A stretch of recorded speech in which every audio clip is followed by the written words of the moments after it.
Voter ID is something that a large majority of Americans support. Kentucky does require voters to show an ID for federal and state elections.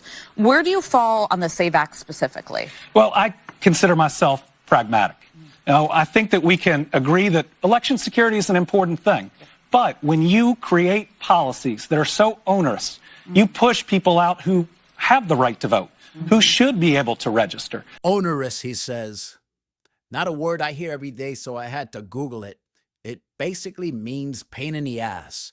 The governor is saying that voter ID is a huge hassle, especially for minorities. Imagine that. And the 5 bobblehead clowns at the table just nod like brain-dead idiots. Not one of them thinks to ask, what policy is it that makes getting an ID so onerous? Guys, you don't hate this show enough.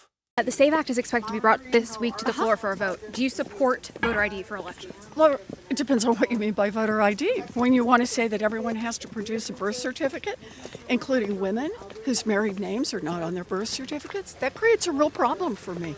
Well, isn't that just one of the first steps in getting married is getting a new ID? Actually, it's not getting a new birth certificate, because part of what the SAVE Act does is it says most driver's licenses around the country won't work as an ID. And that creates a terrible problem. But you need an ID to do just about anything in America. Shouldn't you need one to Don't vote need in a elections? birth certificate. I hope you know that. Thank you. What a load of crap. Pocahontas is refusing to support voter ID because some women, by the way, all of a sudden Pocahontas can define what a woman is. But yeah, some women will be affected because according to Pocahontas, these dumb women can't figure out how to change their ID from maiden name to their married name.